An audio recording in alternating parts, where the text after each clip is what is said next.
আমরা গত ক্লাসে পড়েছিলাম ইথার এবং ফেনল। আজকের ক্লাসে আমরা শুরু করতে যাচ্ছি কার্বনিল যৌগ। কার্বনিল যৌগ অর্গানিক কেমিস্ট্রির one of the most important একটা টপিকস। এটা যথেষ্ট বড় আছে, একটার সাথে আরেকটা কানেক্ট করে পড়ব, তাহলে আশা করি এই কঠিন জিনিসটা ইজি হয়ে যাবে আমাদের কাছে। তো মনোযোগ সহকারে ক্লাসটা করতে হবে।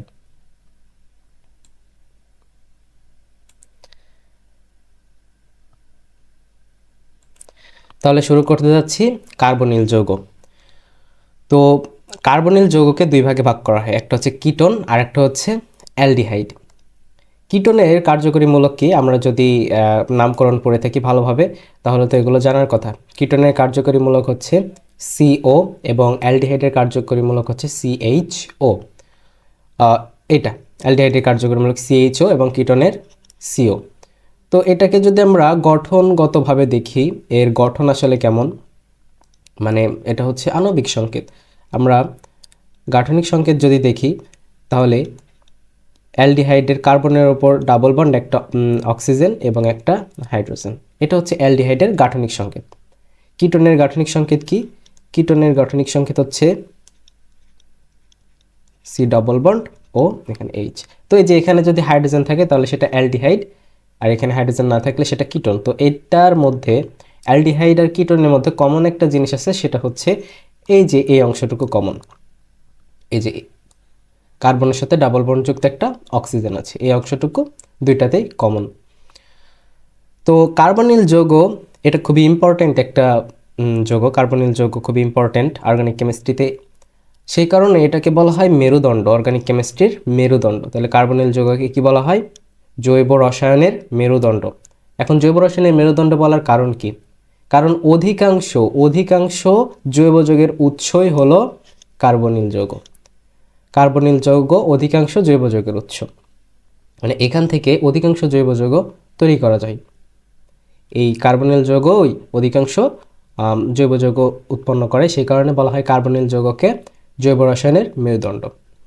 তো আমরা কার্বনিল যৌগতে কি আছে, অ্যালডিহাইড আর কিটোন, আমরা দুইটাই একসাথে পড়ব। অ্যালডিহাইড আর কিটোন দুইটা একসাথে পড়ব, একটা সাথে আরেকটা কম্পেয়ার করে করে পড়ব। তো সর্বপ্রথম আমরা যখন কিছু শুরু করি তখন সর্বপ্রথম সেটার প্রস্তুতি পড়ি, তারপর সেটা রাসায়নিক বিক্রিয়া অথবা শনাক্তকরণ, তারপর রাসায়নিক বিক্রিয়া, তারপর শনাক্তকরণ, এরকম। তো সর্বপ্রথম আমরা কি পড়ব? প্রস্তুতি পড়ব। তো কার্বনিল যৌগ কি, কার্বনিল যৌগ হচ্ছে অ্যালডিহাইড আর কিটোন। তো সর্বপ্রথম আমরা অ্যালিফেটিক অ্যালডিহাইড এবং অ্যালিফেটিক কিটোন তৈরি করার বিক্রিয়াগুলো পড়ব। তো অ্যালিফেটিক অ্যালডিহাইড এবং অ্যালিফেটিক কিটোন বলতে কি বোঝাচ্ছে? যেটা বলয়াকার না, সেটা হচ্ছে অ্যালিফেটিক। যে যৌগটা বলয়াকার না সেটা হচ্ছে অ্যালিফেটিক। যেমন বেনজিন কি বলয়াকার যৌগ, তাহলে ওটা কি অ্যারোমেটিক যৌগ। তো আমরা সর্বপ্রথম অ্যালিফেটিক অ্যালডিহাইড ও কিটোন পড়ব। অ্যালিফেটিক অ্যালডিহাইড ও কিটোন কিভাবে তৈরি করা যায়। তো প্রস্তুতির বিক্রিয়া পড়ছি, অ্যালিফেটিক অ্যালডিহাইড এবং কিটোন তৈরি। তো এই যে এই কথাটা খুবই ইম্পর্টেন্ট, এই কথাটা যে 1 ডিগ্রি অ্যালকোহলকে জারিত করলে, 1 ডিগ্রি অ্যালকোহলকে যদি জারিত করা হয়, 1 ডিগ্রি অ্যালকোহলকে জারিত করলে অ্যালডিহাইড এবং 2 ডিগ্রি অ্যালকোহলকে জারিত করলে কিটোন তৈরি হয়। 1 ডিগ্রি অ্যালকোহলকে জারিত করলে অ্যালডিহাইড তৈরি হয়, 2 ডিগ্রি অ্যালকোহলকে জারিত করলে কিটোন তৈরি হয়। খুবই খুবই খুবই ইম্পর্টেন্ট একটা কথা।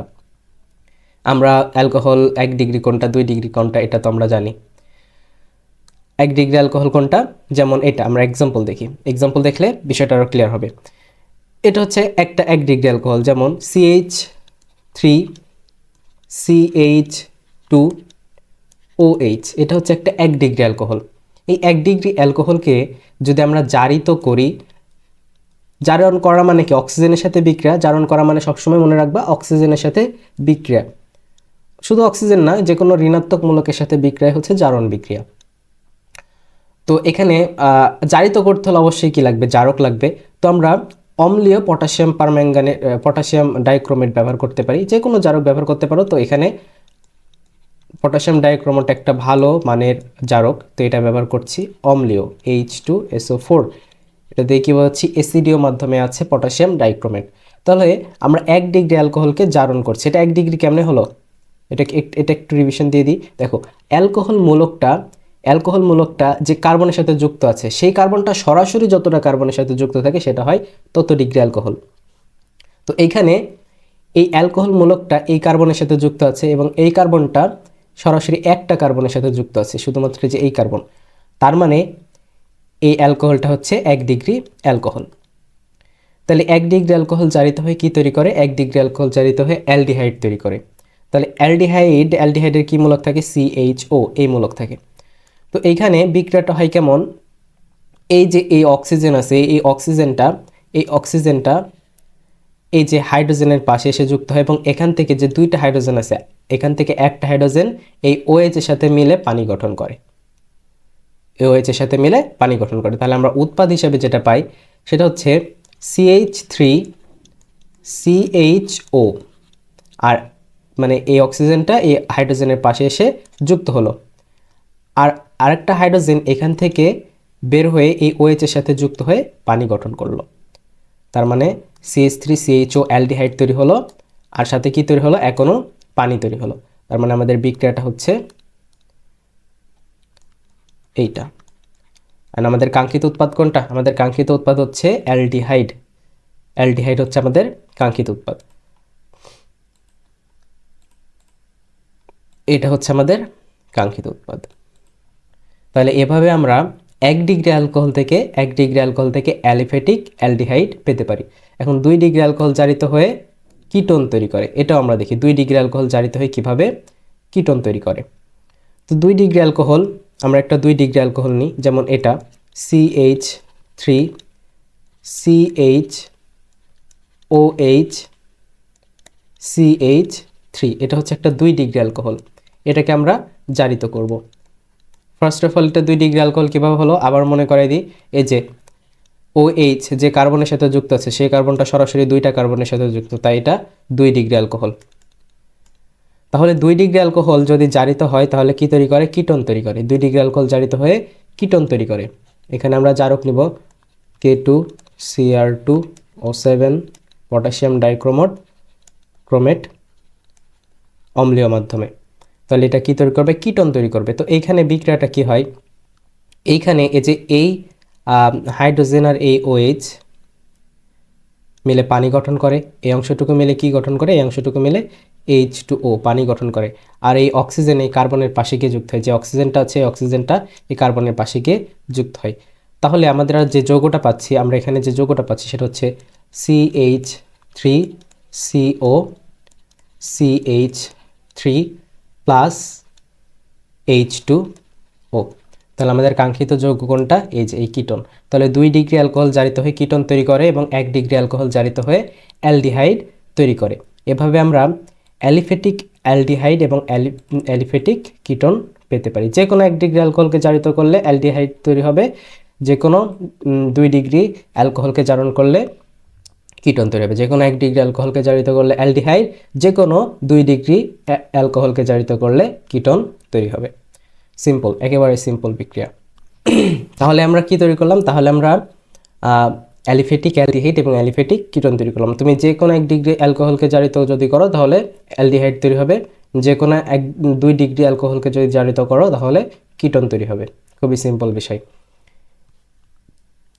এবার আমরা চলে যাচ্ছি অ্যারোমেটিক অ্যালডিহাইড কিভাবে তৈরি করতে পারি সেই বিক্রিয়ায়। অ্যারোমেটিক অ্যালডিহাইড মানে কি? এটা হচ্ছে চাকরিক একটা অ্যালডিহাইড হবে। মানে এটা অ্যালডিহাইড মূলক CHO যেটার সাথে যুক্ত থাকবে সেটা চাকরিক যৌগ হবে।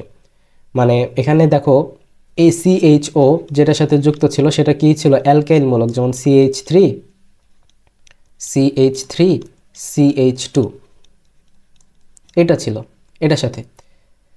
কিন্তু এখানে মানে এটা কি ছিল? অ্যালকাইল মূলক ছিল। বাট এবার যেটার সাথে যুক্ত থাকবে এই অ্যালকাইল মূলকটা হবে কি? চাকরিক যৌগ হবে। তাহলে সেটা কি হবে? অ্যারোমেটিক অ্যালডিহাইড হবে। তো আমরা অ্যারোমেটিক অ্যালডিহাইড তৈরির বিক্রিয়া দেখি। অ্যারোমেটিক অ্যালডিহাইড আমরা তৈরি করতে পারি টলুইন থেকে অ্যারোমেটিক অ্যালডিহাইড তৈরি করতে পারি। আরেকটা হচ্ছে বেনজাইল ক্লোরাইড থেকে। তো খুবই সিম্পল বিক্রিয়া। টলুইন থেকে কিভাবে তৈরি করতে পারি দেখো। টলুইনের সংকেত কি? বেনজিন বলয় থাকে আর এখানে থাকে CH3, এটা হচ্ছে টলুইন। তো তো টলুইনকে যদি জারিত করা হয় তাহলে অ্যালডিহাইড মানে অ্যারোমেটিক অ্যালডিহাইড তৈরি হয়। টলুইনকে জারিত করলে অ্যারোমেটিক অ্যালডিহাইড তৈরি হয়। এখানে আমরা আরেকটা যদি নিই, হচ্ছে আরেকটা জারক নিই, যেমন MnO2 H2SO4 অম্লীয় ম্যাঙ্গানিজ ডাইঅক্সাইড, এটা যদি নিই এটাও কি একটা চারক। তাহলে এখানে এই যে এইখান থেকে দুইটা হাইড্রোজেন বের হয়ে এখানকার একটা অক্সিজেনের সাথে যুক্ত হয়ে কি তৈরি করবে, পানি তৈরি করবে। তাহলে এখানকার দুইটা হাইড্রোজেন আর এখানকার একটা অক্সিজেন মিলে কি তৈরি করলো, পানি তৈরি করলো H2O। সাথে আমরা এখানে 2 অণু নিব অক্সিজেন, একটা অক্সিজেন এই H এর পাশে গিয়ে তৈরি করলো CHO, তার মানে আমাদের এখানে তৈরি হলো CHO। তো এটাই হচ্ছে আমাদের কাঙ্ক্ষিত উৎপাদ, যেটা হচ্ছে একটা অ্যারোমেটিক অ্যালডিহাইড। তো টলুইন থেকে অ্যারোমেটিক অ্যালডিহাইড তৈরি করার বিক্রিয়া খুবই সিম্পল। টলুইনকে শুধুমাত্র যদি জারিত করা হয় তাহলেই অ্যারোমেটিক অ্যালডিহাইড তৈরি হয়, খুবই সিম্পল বিক্রিয়া। এবার আমরা দেখব বেনজাইল ক্লোরাইড থেকে কিভাবে অ্যারোমেটিক অ্যালডিহাইড তৈরি করা হয়। বেনজাইল ক্লোরাইডের সংকেত কি, বেনজাইল ক্লোরাইড। বেনজাইল এই জিনিসটা কি, বেনজাইল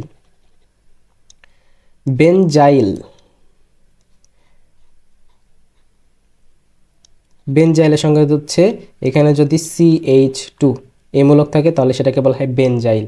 তাহলে এই যে বন্ধনটা ফাঁকা আছে, এই বন্ধনে এখানে যদি একটা ক্লোরিন যুক্ত হয় তাহলে সেটাকে কি বলা হবে, বেনজাইল ক্লোরাইড। তো এই বিক্রিয়ার প্রথম ধাপ এরকম,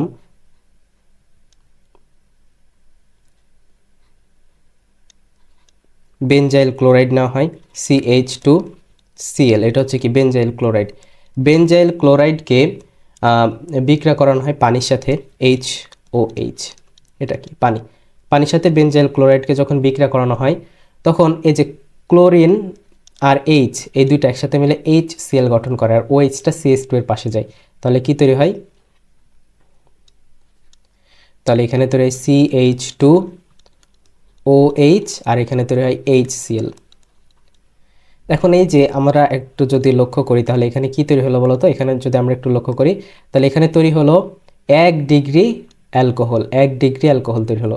এখন এই 1 ডিগ্রি অ্যালকোহলকে যদি আমরা জারণ করি, এই যে যেটা মূলক যুক্ত আছে পার্শ্বমূলক, এই 1 ডিগ্রি অ্যালকোহল এটাকে যদি আমরা জারণ করি তাহলেই কি তৈরি হবে, অ্যালডিহাইড তৈরি হবে। তাহলে আমরা কি পাবো, বেনজাইলডিহাইড, একটা অ্যারোমেটিক অ্যালডিহাইড পাবো। তো 2 নম্বর ধাপে সেম কাজটাই করা হয়, সেটা হচ্ছে যেটা তৈরি হয়েছে CH2OH 1 ডিগ্রি অ্যালকোহল, সেটাকে যদি আমরা জারণ করি, এখানে যে কোনো জারক ব্যবহার করতে পারো, K2Cr2O7 সালফিউরিক অ্যাসিড মানে অম্লীয় পটাশিয়াম ডাইক্রোমেট, এটা ব্যবহার করছি। তাহলে এইখানে কি হবে, এইখানে এই যে এখানকার একটা হাইড্রোজেন আর এই OH মিলে পানি আকারে বের হয়ে যাবে, আর এই অক্সিজেনটা এই H এর পাশে গিয়ে যুক্ত হবে।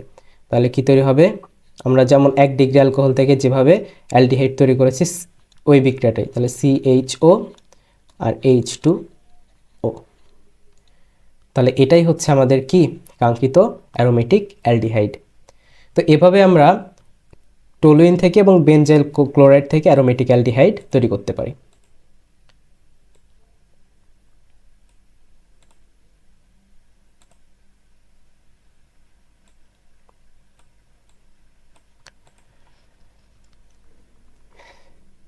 তাহলে আমরা যদি রিক্যাপ করি, আমরা কি পড়লাম, আমরা পড়লাম অ্যারোমেটিক অ্যালডিহাইড তৈরির বিক্রিয়া।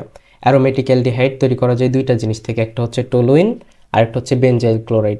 টলুইনকে যদি তুমি জারণ করো তাহলে অ্যারোমেটিক অ্যালডিহাইড তৈরি হবে, সেটা কি বেনজাইলডিহাইড। এবং বেনজাইল ক্লোরাইডকে তুমি সর্বপ্রথম পানির সাথে বিক্রিয়া করলে 1 ডিগ্রি মানে অ্যালকোহলযুক্ত একটা অ্যারোমেটিক যৌগ পাবা, এই যে এটা এই 1 ডিগ্রি অ্যালকোহল যেটা আছে পার্শ্ব শিকল, এটাকে যদি তুমি জারণ করো তাহলে বেনজাইলডিহাইড পাবা। তো এই দুইটা বিক্রিয়ার মাধ্যমে আমরা কি করতে পারি, এই দুইটা বিক্রিয়ার মাধ্যমে আমরা অ্যারোমেটিক অ্যালডিহাইড তৈরি করতে পারি। এবার আমরা চলে যাব অ্যারোমেটিক কিটোন কিভাবে তৈরি করতে পারি সেই বিক্রিয়ায়। অ্যারোমেটিক কিটোন তৈরির বিক্রিয়া আমরা অলরেডি পড়ে আসছি অ্যারোমেটিক যৌগের বিক্রিয়ায়। অ্যারোমেটিক যৌগের বিক্রিয়ায় মনে করে দেখো আমরা একটা খুবই গুরুত্বপূর্ণ বিক্রিয়া পড়েছিলাম, সেটা হচ্ছে ফ্রিডেল ক্রাফট বিক্রিয়া।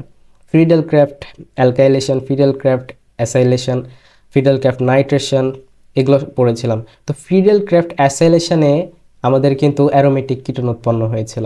আমি বিক্রিয়াটা যদি আরেকবার দেখাই, তো ফ্রিডেল ক্রাফট অ্যাসাইলেশনে কি করা হয়, ফ্রিডেল ক্রাফট অ্যাসাইলেশনে একটা বেনজিন বলয় নেওয়া হয়, বেনজিন বলয় নেওয়া হয়, বেনজিন বলের সাথে অ্যালকাইল অ্যাসাইল মূলক নেওয়া হয়, অ্যালকাইল অ্যাসাইল মূলক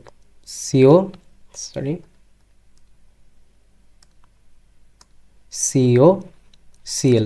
এই যে COCl এই মূলকটাকে বলা হয় কি অ্যাসাইল, আর এর সাথে অ্যালকাইল মূলক যুক্ত থাকলে সেটাকে বলা হয় অ্যালকাইল অ্যাসাইল। তো এটার সাথে যখন বিক্রিয়া হয়, এখানে প্রভাবক হিসাবে নেওয়া হয় অ্যালুমিনিয়াম ট্রাইক্লোরাইড, শুষ্ক অ্যালুমিনিয়াম ট্রাইক্লোরাইড। এই বিক্রিয়ায় কি উৎপন্ন হয়, এই বিক্রিয়ায় এই যে বেনজিনের এইখানে 1 নম্বর কার্বনে যে হাইড্রোজেনটা আছে, এই যে এখানকার হাইড্রোজেন, এটা প্রতিস্থাপিত হয় ক্লোরিনের সাথে, হয়ে কি তৈরি করে, HCl তৈরি করে, আর সাথে এখানে তৈরি করে COR। তাহলে আর হচ্ছে একটা অ্যালকাইল মূলক, আর CO মূলকটা কি কিটোন মূলক। তাহলে এটা কি তৈরি হলো বলো তো, এটা একটা অ্যারোমেটিক কিটোন তৈরি হলো। এই বিক্রিয়াটা এভাবে হয় না, এই বিক্রিয়াটা 3 ধাপে সংগঠিত হয়। একটা কি ছিল, একটা ছিল আক্রমণকারী বিকারক তৈরি, আরেকটা ধাপ হচ্ছে সিগমা জটিল গঠন, আরেকটা ধাপ হচ্ছে প্রোটন অপসারণ।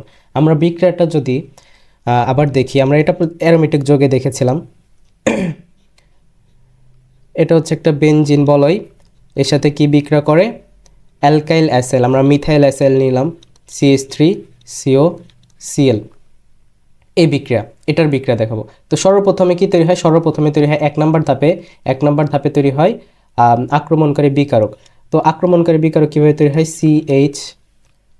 আমরা উপরের বিক্রিয়াটা দেখি, মিথাইল অ্যাসেল না নিয়ে অ্যালকাইল অ্যাসেলের সাথে বিক্রিয়া দেখি, অ্যালকাইল অ্যাসেল COCl, এটার সাথে যখন অ্যালুমিনিয়াম ট্রাইক্লোরাইডের বিক্রিয়া হয়, তখন অ্যালুমিনিয়াম ট্রাইক্লোরাইড অ্যালুমিনিয়াম টেট্রাক্লোরাইড আয়নে পরিণত হয়, অ্যানায়নে, এবং এখানে থেকে যায় RCO+।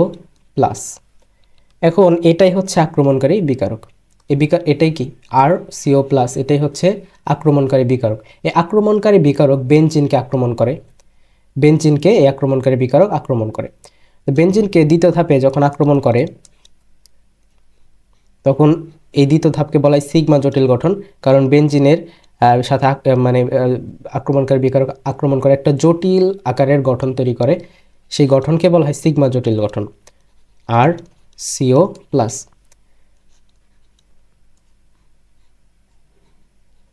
এটা এই যে বেনজিনের যে ঘূর্ণনরত সিগমা ইলেকট্রন আছে, মানে পাই ইলেকট্রন আছে, সেটাকে কি করে দেয়, বিকৃত করে দেয় এরকম। এটা তখন হচ্ছে মানে উপরের এই অংশটুকুতে ঘুরতে থাকে না, শুধুমাত্র এই অংশটুকুতে এই পাই ইলেকট্রন ঘুরতে থাকে। তো এই গঠনটাকে বলা হয় সিগমা জটিল গঠন। আর এখানে 1 নম্বর কার্বনে যে হাইড্রোজেনটা আছে সেটা একেবারে বের হওয়ার উপক্রম হয়, আর এখানে এসে COR এটা যুক্ত হয়। এরপর 3 নম্বর ধাপে প্রোটন অপসারণ ঘটে। প্রোটন অপসারণ মানে, প্রোটন মানে কি, এই হাইড্রোজেন প্লাস, তা হাইড্রোজেন প্লাসের অপসারণ মানে এই হাইড্রোজেনটা অপসারণ হবে 3 নম্বর ধাপে, প্রোটন অপসারণ ঘটে 3 নম্বর ধাপে। আমি এগুলো জাস্ট তোমাদের রিমাইন্ডার দিচ্ছি, এগুলো পড়েছি অলরেডি। তাহলে এখানে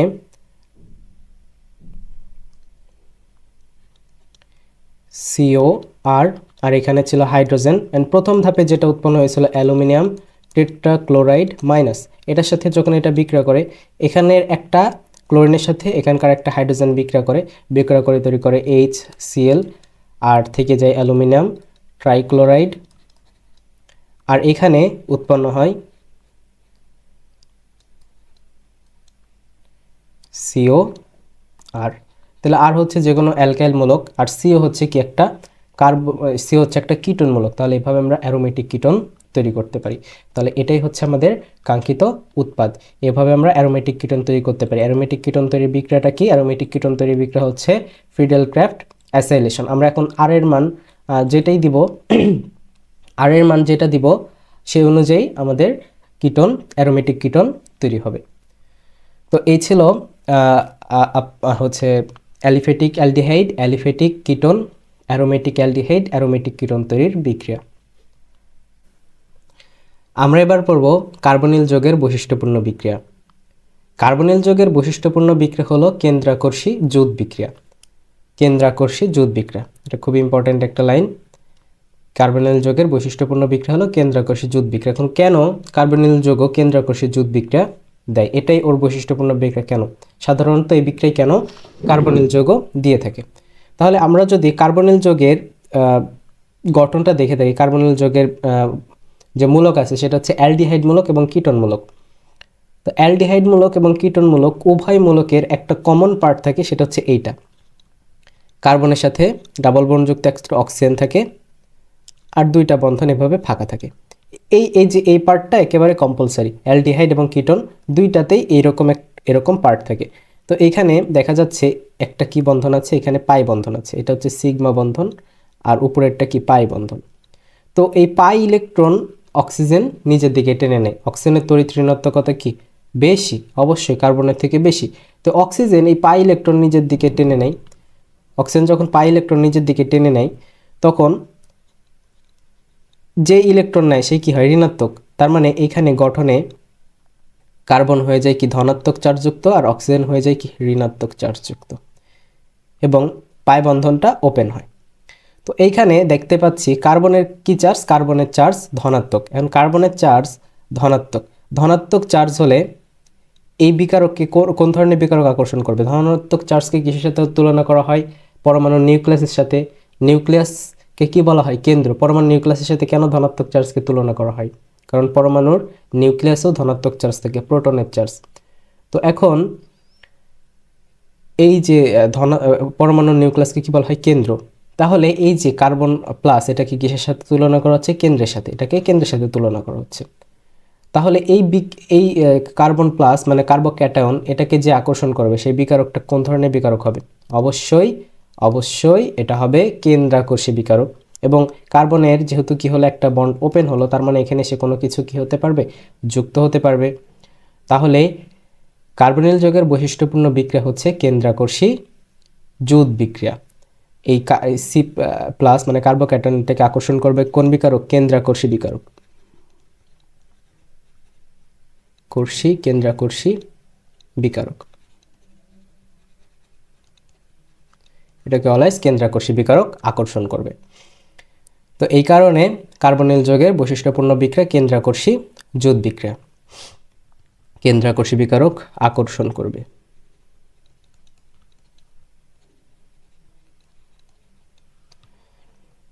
তো এই কারণেই কার্বনিল যৌগের বৈশিষ্ট্যপূর্ণ বিক্রিয়া কেন্দ্রাকর্ষী জুট বিক্রিয়া।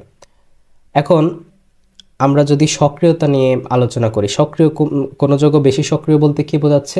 সেই যৌগটা সক্রিয় বলতে বোঝাচ্ছে কোনো একজনের সাথে খুবই দ্রুত বিক্রিয়া দিয়ে থাকে। যদি আমরা বলি সোডিয়াম আর ক্যালসিয়াম, সোডিয়াম আর ম্যাগনেসিয়াম, দুইটার মধ্যে কোনটা বেশি সক্রিয়? সোডিয়াম বেশি সক্রিয়, কারণ সোডিয়াম অতি দ্রুত বিক্রিয়া করে ম্যাগনেসিয়াম থেকে। তো ম্যাগনেসিয়াম থেকে সোডিয়াম বেশি সক্রিয়।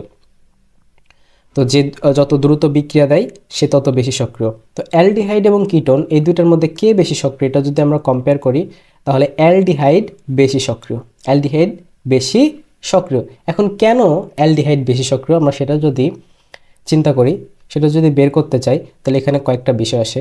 আমরা প্রথমে এখানে অ্যালডিহাইড দেখি। অ্যালডিহাইডের কি থাকে? অ্যালডিহাইডে এখানে একটা আর থাকে, CHO। তো CHO এটাকে যদি আমরা করি তাহলে এরকম একটা গঠন পাই।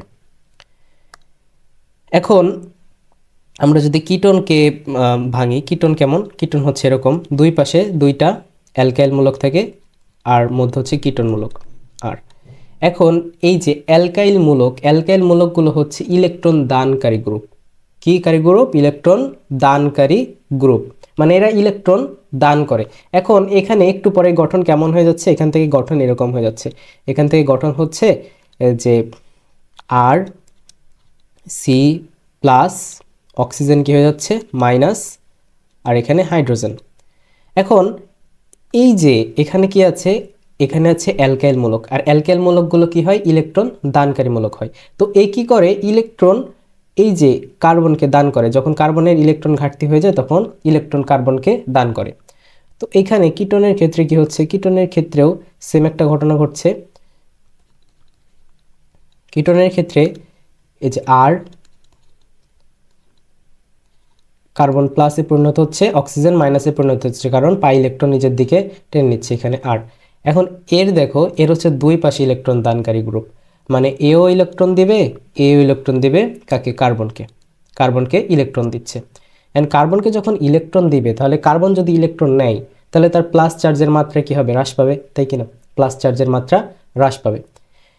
এখন এই প্লাস চার্জের মাত্রা যদি হ্রাস পায়, এই প্লাস চার্জের মাত্রা যদি হ্রাস পায়, তাহলে সেটা কি মানে এই যে প্লাস চার্জের কারণে প্লাসটা কি করবে, মানে এই যে কার্বনের প্লাস চার্জের আকর্ষণে বিকারকটা চলে আসবে, কার্বনের প্লাস চার্জের আকর্ষণে বিকারকটা চলে আসবে। এখন প্লাস চার্জের মাত্রা যদি হ্রাস পায় তাহলে বিকারক তো সেইভাবে আক্রমণ করতে পারবে না, সেই পরিমাণ আকর্ষণ অনুভূত করবে না। তো এইটাকে বলা হচ্ছে, এটাকে বলা হচ্ছে সংযুক্ত মূলকের ইলেকট্রনীয় প্রভাব, সংযুক্ত মূলকের ইলেকট্রনীয় প্রভাব। তো এখানে আমরা সংযুক্ত মূলকের ইলেকট্রনীয় প্রভাব কি পড়লাম, সেটা হচ্ছে এই যে অ্যালকেল মূলকগুলো যেটা কার্বোক্যাটায়নের সাথে যুক্ত আছে, সেই অ্যালকেল মূলকগুলো হচ্ছে ইলেকট্রন দানকারী গ্রুপ, সেটা কার্বনকে ইলেকট্রন দান করার মাধ্যমে তার ধনাত্মক চার্জের মাত্রা কমিয়ে দিচ্ছে। এর মাধ্যমে আক্রমণকারী যে বিকারক আছে তার আক্রমণতা কমে যায়। এটাকে বলা হয় সংযুক্ত মূলকের ইলেকট্রনীয় প্রভাব। আমি এখানে সুন্দর করে সংজ্ঞা লিখেছি সংযুক্ত মূলকের ইলেকট্রনের প্রভাব কাকে বলে। সেটা হচ্ছে এই যে ইলেকট্রন দানকারী মূলক কার্বোক্যাটায়নকে ইলেকট্রন দান করে, ইলেকট্রন দানকারী মূলক কার্বোক্যাটায়নকে ইলেকট্রন দান করছিল, ওই যে অ্যালকাইল মূলক C+কে ইলেকট্রন দান করছিল। দান করে কার্বোক্যাটায়নের চার্জের মাত্রা কমানোর মাধ্যমে কেন্দ্রাকর্ষী বিকারকের আক্রমণতা হ্রাস পাওয়ায়, মানে ওই যে ইলেকট্রন দানকারী মূলক ইলেকট্রন দান করার মাধ্যমে কার্বোক্যাটায়নের চার্জের মাত্রা কমাচ্ছে, তার মাধ্যমে তাতে কি হচ্ছে, কেন্দ্রাকর্ষী যে বিকারক আছে তার আক্রমণতা হ্রাস পাচ্ছে। কেন্দ্রাকর্ষী বিকারক সেই পরিমাণ আর আকর্ষণ অনুভব করছে না, কারণ ধনাত্মক চার্জের মাত্রা কমে যাচ্ছে। এই যে এই একটা যে প্রভাব দেখা যায় সেটা হচ্ছে কি সংযুক্ত মূলকের ইলেকট্রনীয় প্রভাব, সংযুক্ত মূলকের ইলেকট্রনীয় প্রভাব, এই প্রভাবকে বলা হয় সংযুক্ত মূলকের ইলেকট্রনীয় প্রভাব। এই সংযুক্ত মূলকের ইলেকট্রনীয় প্রভাব কিসে বেশি, আমরা যদি তো এখানে দেখি কিটোনের ক্ষেত্রে বেশি না অ্যালডিহাইডের ক্ষেত্রে বেশি, সংযুক্ত মূলকের ইলেকট্রনের প্রভাব অবশ্যই কিটোনের ক্ষেত্রে বেশি। দেখো কিটোনের দুইটা অ্যালকাইল মূলক কার্বনকে কি দিচ্ছে, দুইটা অ্যালকাইল মূলক কার্বনকে ইলেকট্রন দান করছে। এতে এখানে কার্বনের যে প্লাস চার্জ আছে এটার মাত্রা বেশি পরিমাণে হ্রাস পাবে, তাই কিনা, যেহেতু দুই পাশে যেহেতু অ্যালকাইল মূলক থেকে দুইটা অ্যালকাইল মূলক যেহেতু কার্বনকে ইলেকট্রন দান করছে, তাইলে এখানে কার্বনের যে ধনাত্মক চার্জের মাত্রা এখানে বেশি হ্রাস পাবে। যদি বেশি হ্রাস পায় তাহলে এখানে বেশি হ্রাস পাচ্ছে, এখানে কম হ্রাস পাচ্ছে, মানে এখানে এখনো ধনাত্মক চার্জ এখানে এখনো বেশি আছে অ্যালডিহাইডের ক্ষেত্রে। তাহলে ধনাত্মক চার্জ যদি বেশি থাকে অ্যালডিহাইডের ক্ষেত্রে, তাহলে এটা বেশি পরিমাণে বিকারককে আকর্ষণ করবে, কেন্দ্রাকর্ষী বিকারককে। তার মানে এটা কেন্দ্রাকর্ষী বিকারকের সাথে বিকারককে অধিক পরিমাণ আকর্ষণ করে, অধিক আকৃষ্ট করে, তাই কেন্দ্রাকর্ষী বিকারক এর সাথে খুবই দ্রুত বিক্রিয়া দেয়, তাই অ্যালডিহাইড বেশি সক্রিয়। তাহলে আমরা বলতে পারি ইলেকট্রনীয় প্রভাবের কারণে সংযুক্ত মূলকের ইলেকট্রনীয় প্রভাব যেহেতু অ্যালডিহাইডের বেশি কিটোন থেকে, সংযুক্ত মূলকের ইলেকট্রনীয় প্রভাব অ্যালডিহাইডের বেশি কিটোনের থেকে, তাই অ্যালডিহাইড কিটোন অপেক্ষা অধিক সক্রিয়। কিন্তু এখানে আরেকটা জিনিস আছে, সেটা হচ্ছে স্টেরিক বাধা। স্টেরিক বাধা এর সংজ্ঞাটা আমরা প্রথমে পড়ি। দেখো স্টেরিক বাধা কাকে বলে। স্টেরিক বাধা হচ্ছে কোনো যৌগ বা বড় মূলক দ্বারা আক্রমণকারী বিকারকের প্রতি ত্রিমাত্রিক স্থানিক বাধাকে স্টেরিক বাধা বলে। শুনে কিছু বুঝতে পারোনি, মানে এই যে এখানে বলছো আমি দেখো কিটোন আর অ্যালডিহাইড, দেখো কিটোনের এই পাশে কি আছে, অ্যালকাইল মূলক আছে, আর দুই পাশে অ্যালকাইল মূলক আছে। এখন ধরো আমি দাঁড়িয়ে আছি, আমার চারপাশে বডিগার্ড, এখন আমাকে কেউ আক্রমণ করবে, সে আক্রমণ করতে পারবে না, কারণ আমার চারপাশে কি আছে, বডিগার্ড আছে। এখন ধরো চারজন বডিগার্ড ছিল, দুইজনকে আমরা সরিয়ে নিলাম, দুজনকে সরিয়ে নিলাম, এবং এখন দুইজন বডিগার্ড আছে। এখন আক্রমণকারী বিকারক একটু তো জায়গা পাবে, আক্রমণকারী যে ব্যক্তি আছে আমাকে যে আক্রমণ করতে যাচ্ছে সে একটু তো জায়গা পাবে আক্রমণ করার সম্ভাবনা বেড়ে যাবে। এখন ধরো কেউ থাকলো না, কোনো বডিগার্ডই আশেপাশে থাকলো না, অথবা একজন বডিগার্ড আছে, তাহলে আক্রমণ যে করতে যাচ্ছে সে অধিক মানে অধিক সহজে আক্রমণ করতে পারবে। তো এখন কিটোনের ক্ষেত্রে দেখো বডিগার্ড কয়টা? দুইটা। এই যে কিটোনের ক্ষেত্রে বডিগার্ড দুইটা, আর অ্যালডিহাইডের ক্ষেত্রে বডিগার্ড একটা। তার মানে কিটোনের স্টেরিক বাধা বেশি, আর অ্যালডিহাইডের স্টেরিক বাধা কম। কিটোনের স্টেরিক বাধা বেশি, অ্যালডিহাইডের স্টেরিক বাধা কম। তাহলে ইলেকট্রনীয় প্রভাবও কিটোনের বেশি, তারপর স্টেরিক বাধাও কিটোনের বেশি। তার কারণে দেখা যাচ্ছে কিটোন অ্যালডিহাইড থেকে কম সক্রিয়।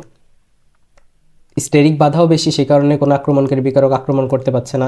ইলেকট্রনীয় প্রভাবও বেশি, এর ধনাত্মক চার্জের মাত্রা বেশি কমাই দিচ্ছে, সেই কারণে আক্রমণকারী বিকারক কম আকৃষ্ট হচ্ছে। তাই কিটোনের সক্রিয়তা অ্যালডিহাইডের থেকে কম।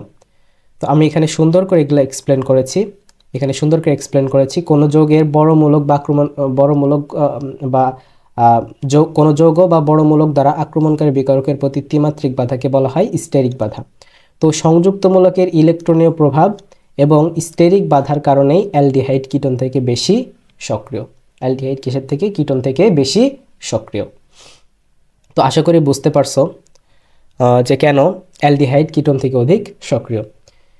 একই কারণে আমরা কোন অ্যালডিহাইড কোনটার থেকে বেশি সক্রিয়, মানে আমরা এক অ্যালডিহাইডের ভিতর যদি তুলনা করি methanol, ethanol, propanol, butanol, পেন্টানল, hexanol, কোনটা থেকে বেশি সক্রিয়, কম সক্রিয়, সেটা যদি আমরা তুলনা করি, মিথানল ইথানল থেকে বেশি সক্রিয়।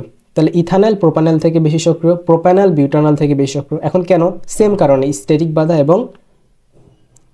বাধা এবং ইলেকট্রনীয় প্রভাব। আমরা মিথানলের কথা যদি চিন্তা করি, এই যে মিথানলের সংকেত কি? মিথানলের সংকেত হচ্ছে HCHO।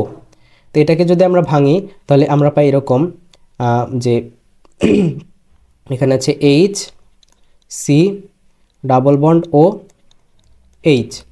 তাহলে এখানে কোনো ইলেকট্রন দানকারী গ্রুপ আছে? কোনো ইলেকট্রন দানকারী গ্রুপ নাই। কিন্তু আমরা যদি ইথানলের কথা চিন্তা করি, এখানে দেখো দুই পাশে কি আছে? হাইড্রোজেন আছে। হাইড্রোজেন কিন্তু ইলেকট্রন দানকারী গ্রুপ নয়। কিন্তু আমরা যদি ইথানলের কথা চিন্তা করি, যে ইথানল, এটার কথা যদি আমরা চিন্তা করি, দেখো ইথানলের সংকেত কি? ইথানলের সংকেত হচ্ছে CH3CHO। এটাকে যদি আমরা ভাঙি তাহলে বিষয়টা এরকম হয়, CH3C ডাবল বন্ড O। তো এইখানে যে গঠনটা তৈরি হবে একটু পর এরকম গঠন তৈরি হবে, এখানে আমি ভুলে ও লিখে ফেলেছি ওই পাশে।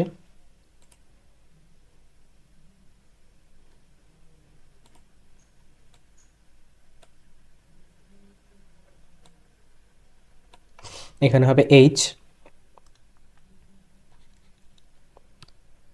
তো এখানে একটু পরে কীরকম গঠন তৈরি হবে? C, এখানে অক্সিজেনটা মাইনাস আর কার্বনটা প্লাস, এখানে H, এরকম একটা গঠন তৈরি হবে।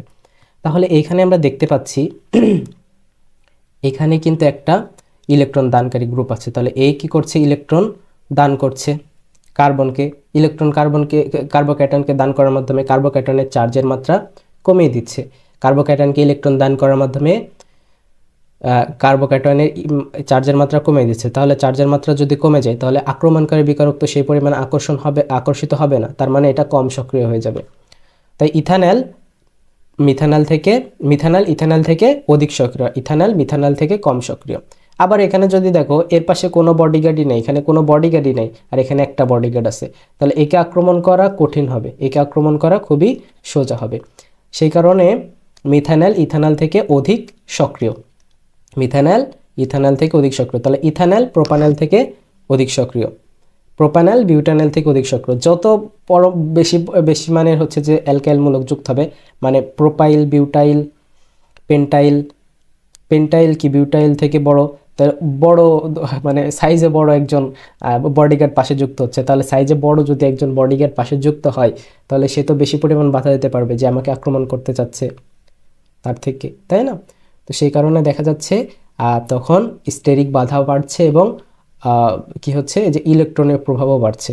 সেই কারণে আক্রমণকারী বিকারকের আক্রমণতা হ্রাস পাচ্ছে, সেই কারণে কম সক্রিয় হয়ে পড়ছে। তাই মিথানল থেকে কম সক্রিয়, প্রোপানল ইথানল থেকে কম সক্রিয়, বিউটানল, পেন্টানল থেকে কম সক্রিয়, এভাবে যত কার্বন বাড়তে থাকবে অ্যালডিহাইডের সেটা তত কম সক্রিয় হয়ে যাবে। তাহলে আশা করি আমরা বুঝতে পারছি সক্রিয়তার বিষয়টা। প্রথমত আমরা যদি আরেকবার রিভাইজ দিই, আমরা কি পড়লাম সক্রিয়তাতে এসে? আমরা প্রথমে পড়েছি কার্বনিল যৌগের বৈশিষ্ট্যপূর্ণ বিক্রিয়া কেন্দ্রাকর্ষী জুট বিক্রিয়া। কেন কার্বনিল যৌগ কেন্দ্রাকর্ষী জুট বিক্রিয়া দেয়? কারণ এই যে কার্বন আর অক্সিজেনের মধ্যে যে পাই বন্ধনটা আছে, এই পাই বন্ধনটা অক্সিজেন পাই ইলেকট্রনটা অক্সিজেন নিচের দিকে টেনে নেয়, কারণ অক্সিজেনের তড়িৎ ঋণাত্মকতা বেশি। সেই কারণে কার্বন কার্বোক্যাটয়নে পরিণত হয় এবং কার্বোক্যাটয়নকে আকর্ষণ করে কেন্দ্রাকর্ষী বিকারক। তাই কার্বনিল যৌগের বৈশিষ্ট্যপূর্ণ বিক্রিয়া হচ্ছে কেন্দ্রাকর্ষী জুট বিক্রিয়া। এখন অ্যালডিহাইড কিটোন অপেক্ষা কেন বেশি সক্রিয়? অ্যালডিহাইড কিটোন অপেক্ষা সক্রিয় হওয়ার কারণ অ্যালডিহাইডে ইলেকট্রনের প্রভাব এবং স্টেরিক বাধা কম। ইলেকট্রনীয় প্রভাব কি? ইলেকট্রনের প্রভাব হচ্ছে এই যে কার্বোক্যাটনের পাশে যে অ্যালকাইল মূলকটা আছে সেটা কি করে, কার্বোক্যাটনকে ইলেকট্রন দান করার মাধ্যমে চার্জের মাত্রা কমিয়ে দেয়। এর ফলে আক্রমণকারী বিকারকের আক্রমণতা হ্রাস পায়। এটাই হচ্ছে কি সংযুক্ত মূলকের ইলেকট্রনীয় প্রভাব। তো ইলেকট্রনের প্রভাব কিটোনের ক্ষেত্রে বেশি, কারণ এর দুই পাশে দুইটা দানকারী মূলক থাকে, আবার স্টেরিক বাধাও বেশি। দুই পাশে দুইটা বডিগার্ড আর এর এক পাশে শুধুমাত্র একটা বডিগার্ড থাকে, তাই এর স্টেরিক বাধাও বেশি। এর কাছে ভিড়তে পারে না আক্রমণকারী বিকারক, কিন্তু এর কাছে সহজেই চলে যায় আক্রমণকারী বিকারক। এই কারণে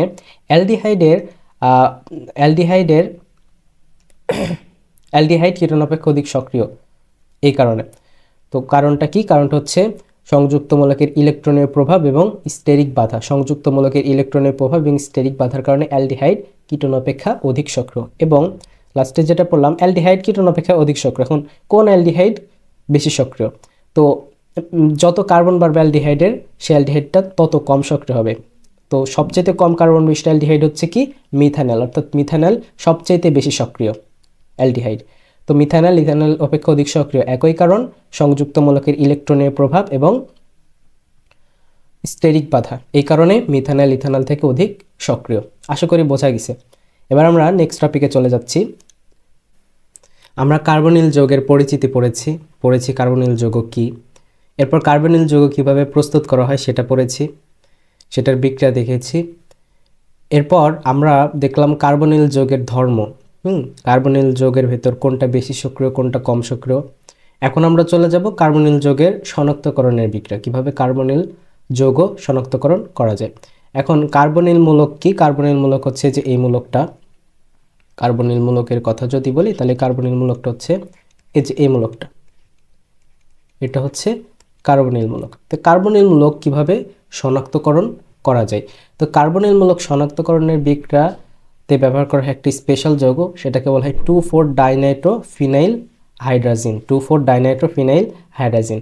শোনো, নাম শুনে যদি কঠিন মনে হয় তাহলে সংকেতটা দেখো, সংকেতটা দেখার সাথে সাথে উচ্চারণ করবা, তাহলে ইজি হয়ে যাবে।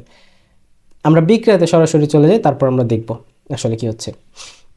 তো কার্বনিল মূলক শনাক্তকরণে কি করা হয়? যে কোনো একটা কার্বনিল মূলক সমৃদ্ধ যৌগ নিব। আমরা লেটস সাপোজ অ্যালডিহাইড নিলাম, ইথানল নিলাম, ইথানল CH3CHO, এটা নিব CH3CHO। এটাকে যদি আমরা এভাবে লিখি তাহলে বিক্রিয়াটা বুঝতে সুবিধা হবে। এটা হচ্ছে কি একটা অ্যালডিহাইড। তো অ্যালডিহাইডের সাথে কি না হয় 2,4-ডাইনাইট্রোফিনাইল হাইড্রাজিন। 2,4-ডাইনাইট্রোফিনাইল হাইড্রাজিন। 2,4-ডাইনাইট্রোফিনাইল হাইড্রাজিনের সংকেত হচ্ছে, এটা হচ্ছে একটা কি ফিনাইল মূলক। তো এখানে আর এখানে এটা যদি 1 নম্বর কার্বন হয়, এটা হচ্ছে 2 নম্বর কার্বন, আর এটা হচ্ছে কি, এটা হচ্ছে 4 নম্বর কার্বন। দেখো 1 2 3 4। তাহলে আমি যেটা বললাম, ইন্ডিকেট করে বললাম, এটা যদি হয় 1 নম্বর কার্বন, তাহলে এটা হচ্ছে 2 নম্বর কার্বন, আর এটা হচ্ছে 4 নম্বর কার্বন। তো 2 নম্বর এবং 4 নম্বর কার্বনে নাইট্রোমূলক যুক্ত থাকে, তাই বলা হয় 2,4-ডাই-নাইট্রোমূলক যুক্ত আছে। এবং হাইড্রাজিনের সংকেত হচ্ছে NH2। এটাকে বলা হয় কি? এটাকে বলা হয় হাইড্রাজিন।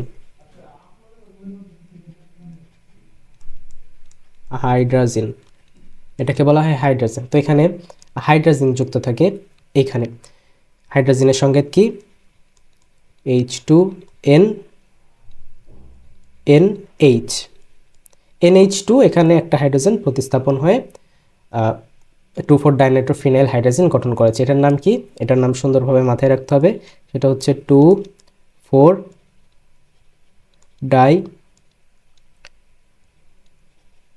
নাইট্রোফিনাইল হাইড্রোজেন, 2,4 ডাইনাইট্রোফিনাইল হাইড্রোজেন,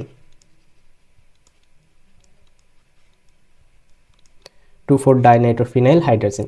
তো 2,4 ডাইনাইট্রোফিনাইল হাইড্রোজেনের সাথে কোনো কার্বনিল মূলক বিশিষ্ট যৌগ যখন বিক্রিয়া করে তখন বিক্রিয়াটা এরকম হয়। দেখো এইখানে যে হাইড্রোজেনটা আছে, নাইট্রোজেনের পাশে যে হাইড্রোজেনটা আছে, এই হাইড্রোজেনটা আর এই অক্সিজেনটা, এই হাইড্রোজেনটা আর এই অক্সিজেনটা যুক্ত হয়, পরস্পরের সাথে যুক্ত হয়। যুক্ত কি তৈরি করে? পানি তৈরি করে।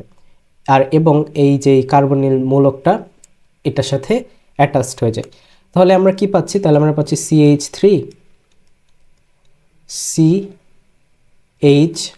এর সাথে ডাবল বন্ড নাইট্রোজেন, ওই যে H2 আর অক্সিজেন চলে গেল, তাহলে একবারে সরাসরি এটা নাইট্রোজেনের সাথে যুক্ত হলো। এখানে কি NH, আর এখানে হচ্ছে আমাদের সেই ফিনাইল মূলকটা,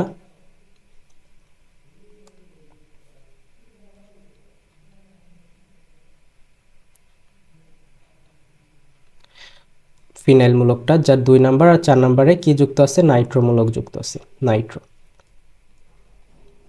তাহলে এই যে যৌগটা গঠন করলো এটাকে বলা হয় 2,4 ডাইনাইট্রো ফিনাইল হাইড্রাজোন। এটাকে কি বলা হয়? সেম জিনিস, শুধুমাত্র জিনের জায়গায় কি হয়? জোন, জিনের জায়গায় জোন। এটাকে বলা হয় 2,4 die Nitro phenyl হাইড্রাজোন, 2,4 dinitrophenyl hydrogen. তো এই যে যৌগটা তৈরি হলো 2,4 ডাইনাইট্রোফিনাইল হাইড্রোজেন, এর বর্ণ হচ্ছে হলুদ বর্ণ। কি বর্ণ? হলুদ বা কমলা। তো আমরা হলুদ বা কমলা বর্ণ এটা যখন দেখি তখন আসলে ডিটেক্ট করতে পারি এটা হচ্ছে একটা কার্বনিল মূলক বিশিষ্ট যৌগ। তার মানে আমরা কি করেছি? আমরা লেটস সাপোজ একটা বিকার নিয়েছি, এটা হচ্ছে একটা বিকার। তো বিকারের ভেতর আমরা কি দিয়েছি? 2,4 dinitrophenyl hydrogen, 2,4 dinitrophenyl hydrogen, 2,4 নাইট্রোফিনাইল hydrogen দিয়েছি, মানে এই যৌগটা 2,4 ডাইনাইট্রোফিনাইল হাইড্রোজেন। এখন এই যৌগটা যখন দিয়েছি তখন কমলা বর্ণ ছিল না। এই যৌগটা 2,4 ডাইনাইট্রোফিনাইল হাইড্রোজেন, এই যে এইটা হাইড্রোজেন, 2,4 ডাইনাইট্রোফিনাইল হাইড্রোজেন। যে আমরা এর ভেতর এই যৌগটা দিয়েছি, মানে আমরা যে আমাদের স্যাম্পল যৌগটা আছে, নমুনা যৌগটা, এই যৌগটা যে আমরা দিয়েছি তখন এই দ্রবণটা কমলা বর্ণ বা হলুদ বর্ণ ধারণ করেছে, হলুদ বা কমলা বর্ণ ধারণ করেছে। তাহলে আমরা বুঝতে পারবো আসলে এই যৌগতে কার্বনিল মূলক উপস্থিত আছে। তাহলে কিভাবে বুঝতে পারবো? 2,4 ডাইনাইট্রোফিনাইল হাইড্রোজেন একটা বিকারের ভিতর দিয়েছি, তারপর আমাদের যে নমুনা যৌগটা দেওয়া আছে, বলা হয়েছে এটা কার্বনিল যৌগ কিনা আমাকে বের করে দেখাও, আমাকে পরীক্ষা করে দেখাও। সেই যৌগটা আমরা যখন বিকারের ভিতর দেওয়ার পর যদি কমলা অথবা হলুদ বর্ণ পাই তাহলে সেটা কার্বনিল মূলক বিশিষ্ট একটা যৌগ, আর যদি না পাই তাহলে সেটা কার্বনিল মূলক বিশিষ্ট যৌগ নয়। এটাই হচ্ছে কার্বনিল মূলক উপস্থিতি, কার্বনিল মূলকের উপস্থিতি শনাক্তকরণ বিক্রিয়া। খুবই ইম্পর্টেন্ট, 5 স্টার। বিক্রিয়াটা 5 স্টার ধরে রাখতে পারো। তাহলে এটাই হচ্ছে কার্বনিল মূলক শনাক্তকরণের বিক্রিয়া। এবার দেখব আমরা অ্যালডিহাইড ও কিটোনের মধ্যে পার্থক্য নির্ণয়। আচ্ছা, এখানে আমরা কি করেছি? এখানে একটা অ্যালডিহাইড শনাক্তকরণ করেছি, কিটোনও সেম ভাবে শনাক্তকরণ করতে পারবো। কিটোন শনাক্তকরণের বিক্রিয়াও একেবারে সেম। আমরা যদি এখানে একটা কিটোন শনাক্তকরণের বিক্রিয়া দেখি ছোট্ট করে, যেমন এটা হচ্ছে একটা কিটোন CH3COCH3, এভাবে লিখলে বুঝতে সুবিধা হবে। এর সাথে কি বিক্রিয়া করছে? 2,4 ডাইনাইট্রোফিনাইল হাইড্রোজেন, হাইড্রোজেনের সঙ্গে কি H2NH, এখানে 2,4 ডাইনাইট্রোফিনাইল হাইড্রোজেন NO2। তাহলে এই যে এখানে এই হাইড্রোজেন আর এই যে এই অক্সিজেন বিক্রিয়া করে কি তৈরি করবে? দুইটা হাইড্রোজেন আর এই অক্সিজেন বিক্রিয়া করে পানি তৈরি করবে। এই যে এখানে পানি প্লাস পানি, এটা দিতে ভুলে গিয়েছি, তাহলে পানি তৈরি করবে। আর ওইটা অ্যাটাচড হয়ে কি তৈরি করবে? অ্যাটাচড হয়ে তৈরি করবে 2,4 ডাইনাইট্রোফিনাইল হাইড্রাজোন, যেটা সংকেত হচ্ছে CH3। এই কার্বনটা সরাসরি দুইটা নাইট্রোজেনের সাথে যুক্ত হলো, উপরে একটা কি আছে? CH3 আছে, NH,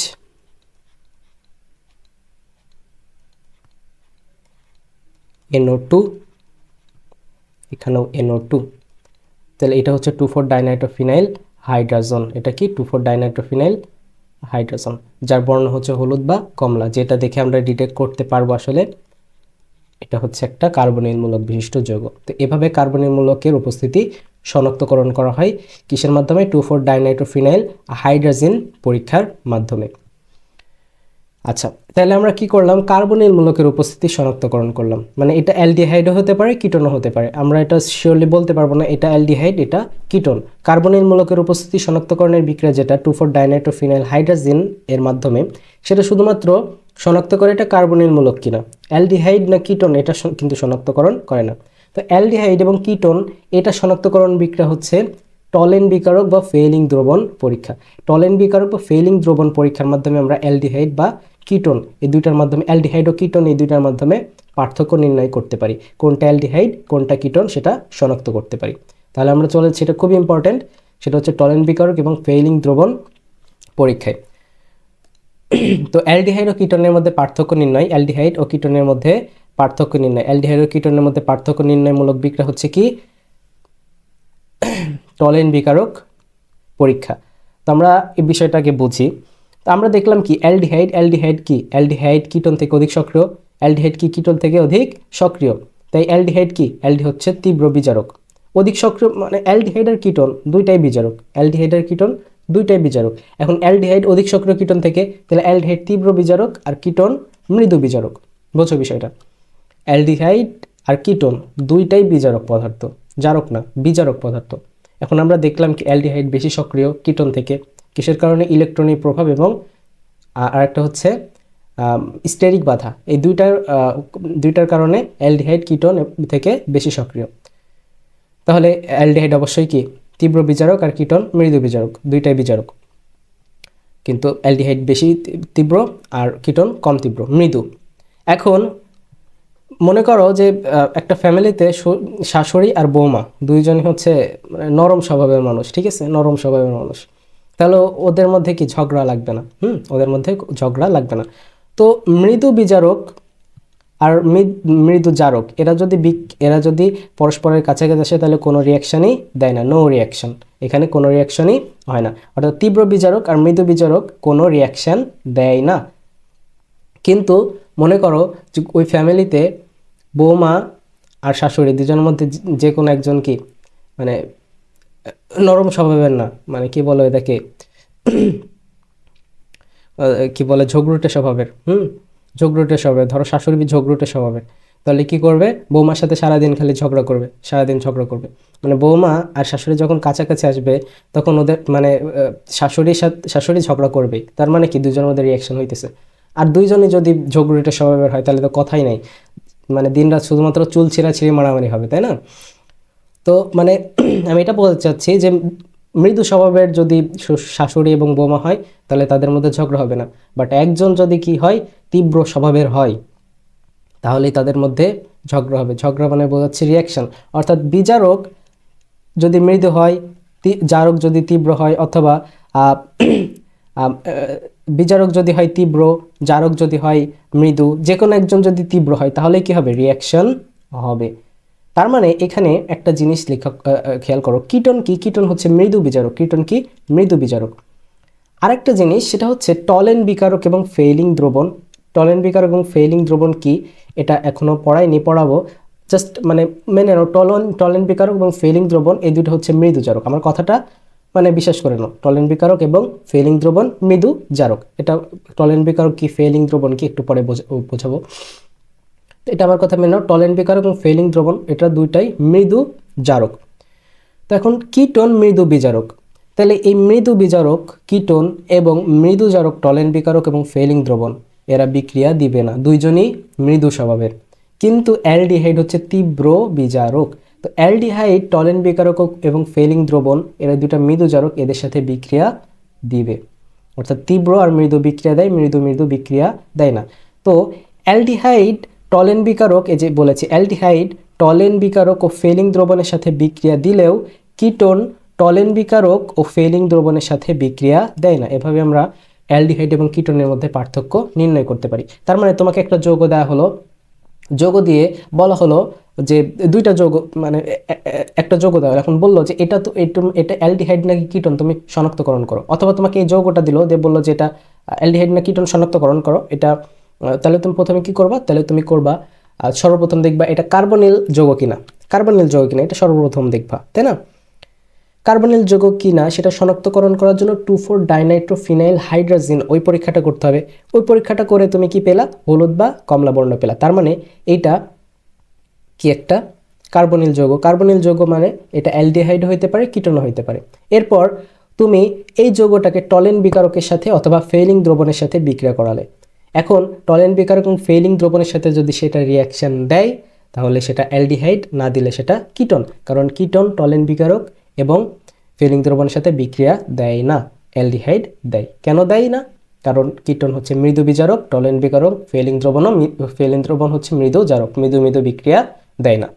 তো এই কারণে অ্যালডিহাইড ও কিটোন ফেলিং দ্রবণের সাথে বিক্রিয়া দিলেও অ্যালডিহাইড টলেন বিকারক এবং ফেলিং দ্রবণের সাথে বিক্রিয়া দিলেও কিটোন টলেন বিকারক ও ফেলিং দ্রবণের সাথে বিক্রিয়া দেয় না। এভাবে আমরা অ্যালডিহাইড এবং কিটোনের মধ্যে পার্থক্য নির্ণয় করতে পারি। এবার আমরা পার্থক্য নির্ণয় করার বিক্রিয়ায় চলে যাই। টলেন বিকারক পরীক্ষা দ্বারা অ্যালডিহাইড ও কিটোনের শনাক্তকরণ। তো টলেন বিকারক কি, সর্বপ্রথম আমরা বুঝি টলেন বিকারক আসলে কি। টলেন বিকারক হচ্ছে অ্যামোনিয়ামযুক্ত সিলভার নাইট্রেটকে বলা হয় টলেন বিকারক। কি বলা হয়? অ্যামোনিয়ামযুক্ত সিলভার নাইট্রেটকে টলেন বিকারক বলে। তো টলেন বিকারক তৈরি করতে হলে তুমি কি নিবা? টলেন বিকারক তৈরি করতে হলে তুমি একটা বিকার নিবা, এই যে বিকার নিছো, বিকার নিয়ে এটার ভিতর তুমি কি দিছো, এটার ভিতর তুমি যদি সিলভার নাইট্রেট দাও, সিলভার নাইট্রেট আর অ্যামোনিয়াম হাইড্রোক্সাইড, তাহলে যে মিশ্রণটা তৈরি হবে, এটাই আসলে টলেন বিকারক। তো টলেন বিকারক হচ্ছে একটা দ্রবণ, সেই দ্রবণের ভিতর কি থাকে? অ্যামোনিয়াম নাইট্রেট এবং সিলভার নাইট্রেট এবং অ্যামোনিয়াম হাইড্রোক্সাইড। তো এটা একসাথে হলে কি বিক্রিয়া দেয় সেটা একটু আমাদের জানা প্রয়োজন। তো সিলভার নাইট্রেট আর অ্যামোনিয়াম হাইড্রোক্সাইড এটা যদি একসাথে হয় তাহলে একটা জটিল যৌগ গঠন করে। কি গঠন করে? একটা জটিল যৌগ গঠন করে। বিষয়টা এরকম হয়, সেটা হচ্ছে সিলভার নাইট্রেট আর অ্যামোনিয়াম হাইড্রোক্সাইড যখন এক জায়গায় হয়,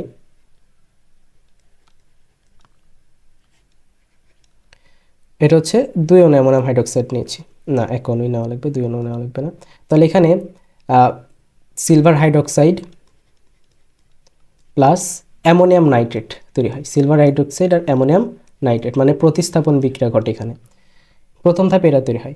এরপর এই যে অ্যামোনিয়াম সিলভার হাইড্রোক্সাইড তৈরি হলো, এই সিলভার হাইড্রোক্সাইড আর 2 অণু অ্যামোনিয়াম নাইট্রেট,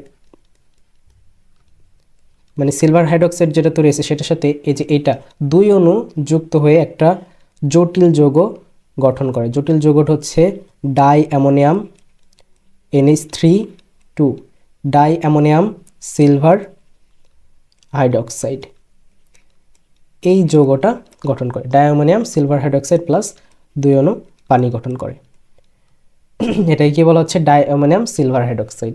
তো আমাদের আসলে এই যৌগটাই বিক্রিয়াতে কাজে লাগে, ডাই অ্যামোনিয়াম সিলভার হাইড্রোক্সাইড। তো এই কারণে বলেছে অ্যামোনিয়ামযুক্ত সিলভার নাইট্রেটকে বলা হয় টলেন বিকারক, অ্যামোনিয়ামযুক্ত সিলভার নাইট্রেটকে টলেন বিকারক বলে, এবং যার মধ্যে এই যে ডাই অ্যামোনিয়াম সিলভার হাইড্রোক্সাইড এই যৌগটা থাকে, এই যৌগটাই আমাদের আসলে টলেন বিকারক পরীক্ষায় ব্যবহৃত হবে। তো টলেন বিকারক পরীক্ষায় কি উৎপন্ন হয়, কিসের মাধ্যমে আমরা আসলে ডিটেক্ট করতে পারি এটা অ্যালডিহাইড, কি উৎপন্ন হলে আমরা ডিটেক্ট করতে পারি আসলে রিয়াকশনটা দিয়েছে, সেটা আমরা দেখি। তো আমরা যদি টলেন বিকারকের সাথে অ্যালডিহাইডের বিক্রিয়া দিই তাহলে একটা রিয়াকশন দিবে, বাট কিটোনের বিক্রিয়া দিলে কোনো রিয়াকশনই দিবে না।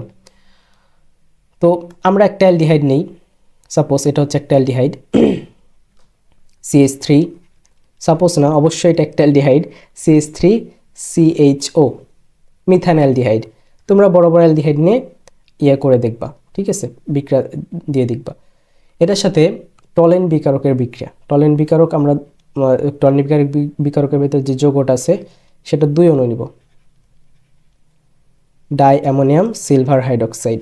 টলেন বিকারকের ভেতর এই যৌগ থাকে, ডাই অ্যামোনিয়াম সিলভার হাইড্রোক্সাইড। আচ্ছা, অ্যামোনিয়াম থেকে 2 অণু OH, di ammonium silver hydroxide. এটার সাথে যখন বিক্রিয়া দেয় তখন এই যে 2 অণু সিলভার বের হয়ে যায়, 2 অণু সিলভার বের হয়ে যায়, Ag 2 অণু সিলভার। এইটা একটা অধক্ষেপ দেয়, সেটা দেখতে খুবই চকচকে হয়, মানে আয়নার মতো। তো এটাকে বলা হয় সিলভার দর্পণ, এটাকে বলা হয় কি সিলভার দর্পণ। একেবারে চকচক চকচক করে, আয়নার মতো কি করে, আয়নার মতো চকচক করে।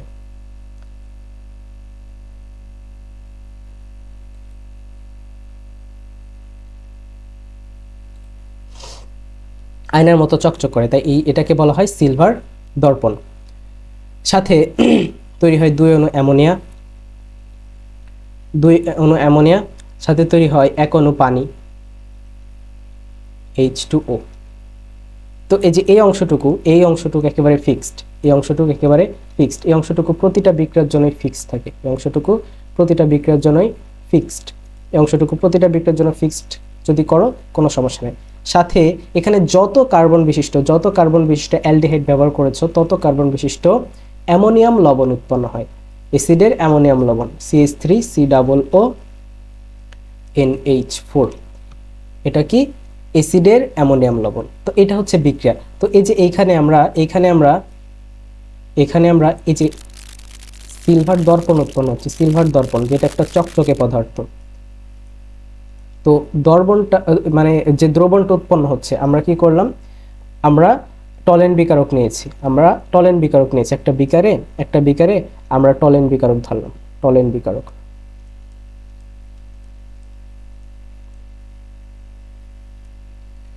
বিকারক ঢাললাম। তারপর এর ভিতর কি ঢাললাম, এর ভিতর আমরা এই যে অ্যালডিহাইড ঢাললাম। তারপর দেখা যাবে এটা একটা চকচকে দ্রবণে পরিণত হয়েছে, তাহলে আমরা বুঝবো আসলে বিক্রিয়া দিয়েছে, টলেন বিকারকের সাথে বিক্রিয়া দিয়েছে যে যৌগটা আমরা নমুনা হিসেবে নিয়েছি। তাহলে বিক্রিয়া যদি দেয় তাহলে অবশ্যই সেটা কি হবে, অ্যালডিহাইড হবে। বাট আমরা যদি এখানে টলেন বিকারকের সাথে কিটোনের বিক্রিয়া দিই, একটা কিটোন নাও, কিটোন সাপোজ CH3COCH3, এটা একটা কিটোন, এটাকে যদি টলেন বিকারকের সাথে বিক্রিয়া দাও, টলেন বিকারের ভিতর এই যৌগ থাকবে 2 অণু ডাইঅ্যামোনিয়াম সিলভার হাইড্রোক্সাইড। এটার সাথে যদি বিক্রিয়া দাও তাহলে কোনো রিয়াকশনই দিবে না, নো রিয়াকশন, কোনো রিয়াকশনই দিবে না। তো আমরা বিকারের ভেতর যদি টলেন বিকারক নেই এবং তার ভিতর নমুনা যৌগটি দিয়ে যদি দেখতে পাই যে যৌগটা চকচকে একটা মানে দর্পণের মতো কোনো একটা গঠন তৈরি করেছে, তাহলে সেটা অবশ্যই অ্যালডিহাইড। আর যদি কোনো বিক্রিয়া না দেয়, কোনো চেঞ্জই না আসে, এরকম কোনো চেঞ্জ আসে না, মানে কোনো দর্পণ তৈরি হয়নি, তাহলে সেটা কিটোন। তো এভাবে আমরা টলেন বিকারক পরীক্ষার মাধ্যমে অ্যালডিহাইড এবং কিটোনের মধ্যে পার্থক্য নির্ণয় করতে পারি। ওকে, এবার আমরা সেম পরীক্ষাটাই করব, মানে অ্যালডিহাইড এবং কিটোনের মধ্যে পার্থক্য শনাক্তকরণের পরীক্ষা। সেম পরীক্ষাটাই করব, শুধুমাত্র এবার করব আমরা ফেলিং দ্রবণের সাহায্যে। আগে করেছিলাম টলেন বিকারকের সাহায্যে, এবার করব ফেলিং দ্রবণের সাহায্যে। তো ফেলিং দ্রবণের সাহায্যে অ্যালডিহাইড ও কিটোন শনাক্তকরণ, এই দুইটার মধ্যে পার্থক্য শনাক্তকরণ। তো সর্বপ্রথম আমাদের বুঝতে হবে ফেলিং দ্রবণ আসলে কি। তো ফেলিং দ্রবণ কি সেটা বোঝার আগে আমি একটু রিমাইন্ড করে দিই টার্টারিক অ্যাসিড কি। টার্টারিক অ্যাসিড দেখো, যেটা তেঁতুলে থাকে, টার্টারিক অ্যাসিড কোথায় থাকে, তেঁতুলে থাকে। টার্টারিক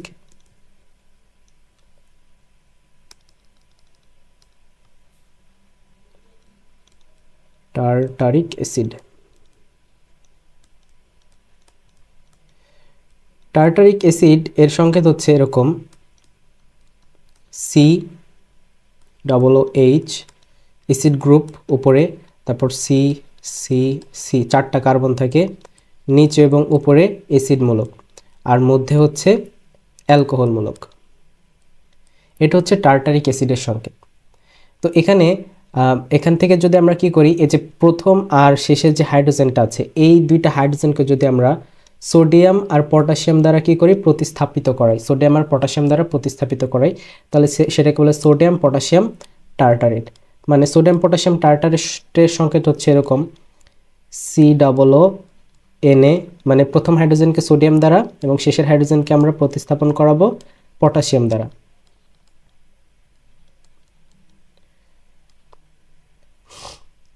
আচ্ছা, এটা হয়তো দেখা যাচ্ছে না, আমি আরেক জায়গায় লিখি। আমরা যদি এভাবে প্রথম হাইড্রোজেনকে কি দ্বারা, প্রথম হাইড্রোজেনকে সোডিয়াম দ্বারা এবং লাস্টের হাইড্রোজেনকে পটাশিয়াম দ্বারা প্রতিস্থাপন করাই, তাহলে এখানে COONA, তারপর COH, নিচে COOK, এটা তৈরি হবে। এটাকে বলা হবে সোডিয়াম পটাশিয়াম টার্টারেট। এটাকে কি বলা হয়, এটাকে বলা হয় সোডিয়াম পটাশিয়াম টার্টারেট, সোডিয়াম পটাশিয়াম টার্টারেট, যার সংকেত কি হচ্ছে, যার সংকেত হচ্ছে 4টা কার্বন, তারপর 4টা কার্বন, 4টা হাইড্রোজেন, 6টা অক্সিজেন আর সোডিয়াম পটাশিয়াম থাকছে। তাহলে সোডিয়াম পটাশিয়াম টার্টারেট, যার সংকেত হচ্ছে NaKC4H4O6, এটা হচ্ছে সোডিয়াম পটাশিয়াম টার্টারেটের সংকেত। এটা হচ্ছে টার্টারিক অ্যাসিড থেকে এভাবে সোডিয়াম পটাশিয়াম টার্টারেট তৈরি করা হয়। তো আমাদের এখানে সোডিয়াম পটাশিয়াম টার্টারেটের কি দরকার পড়লো ফেলিং দ্রবণ তৈরি করতে, সেটা দেখি। তো ফেলিং দ্রবণ কি, ফেলিং দ্রবণ হচ্ছে কপার সালফেটের জলীয় দ্রবণের মধ্যে কি, কপার সালফেটের জলীয় দ্রবণের মধ্যে যদি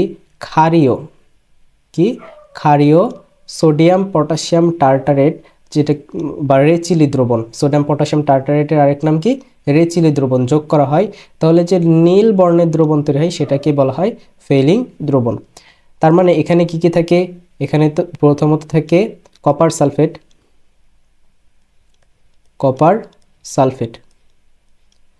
সালফেট থাকে, তারপর থেকে ক্ষারীয়, মানে একটা ক্ষার থাকে, ক্ষার আমরা ব্যবহার করি সোডিয়াম হাইড্রোক্সাইড, এই ক্ষার থেকে আর সোডিয়াম পটাশিয়াম টার্টারেট বা রেচিলি দ্রবণ। সোডিয়াম পটাশিয়াম টার্টারেট বা রেচিলি দ্রবণের সংকেত আমরা এইমাত্রই পড়লাম, সেটা কি, সেটা হচ্ছে NaKC4H4O6।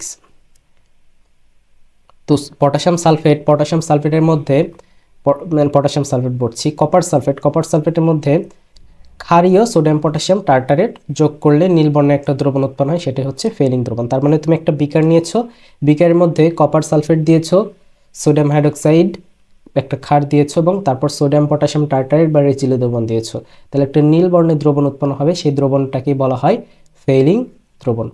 আচ্ছা, এখন ফেলিং দ্রবণ এটা কিভাবে তৈরি হয়, মানে বিকারে কিভাবে বিক্রিয়াটা হয় সেটা আমরা দেখি। প্রথমে কি না হয়, কপার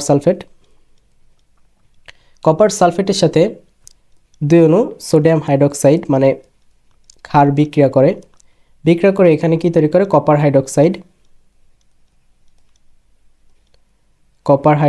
আর সোডিয়াম সালফেট Na2SO4 এটা তৈরি করে। তো এখানে তারপর যে কপার হাইড্রোক্সাইডটা তৈরি হলো, এই কপার হাইড্রোক্সাইড আর সোডিয়াম পটাশিয়াম টার্টারেট C4H4O6, এটা 2 অণু বিক্রিয়া করে একটা জটিল যৌগ গঠন করে, এটাকে বলা হয় পটাশিয়াম টার্টারেট কিউপ্রেট 2। এটার হচ্ছে পটাশিয়াম 2 অণু থাকে, কপার C4H4O6, এটাকে বলা হয় পটাশিয়াম টার্টারেট কিউপ্রেট 2, সাথে তো তৈরি হয় 2 অণু সোডিয়াম হাইড্রোক্সাইড। 2 অণু সোডিয়াম হাইড্রোক্সাইড। এটা মানে আমরা বিকারে দেওয়ার পর মোট বিক্রিয়াটা আসলে এরকম হয়। আমরা বিকারে যদি দেই মানে যেগুলো আমরা বলেছি কপার সালফেট, ক্ষার এবং সোডিয়াম পটাশিয়াম টার্ট্রেট, তাহলে বিক্রিয়াটা এইরকম হয়। তো মানে মানে বিকারের ভিতর এ সকল জিনিস থাকে। তো আমাদের যে মানে ফেলিং দ্রবণ পরীক্ষা অ্যালডিহাইডের সাথে যে বিক্রিয়াটা হবে, সেই বিক্রিয়ায় আসলে আমরা ব্যবহার করি দুইটা জিনিস। একটা হচ্ছে কপার হাইড্রোক্সাইড যেটা উৎপন্ন হয়েছে প্রথম ধাপে, এবং দ্বিতীয় ধাপে যেটা উৎপন্ন হয়েছে সোডিয়াম হাইড্রোক্সাইড। এই দুইটা জিনিস, এই যে এইটা এবং এইটা,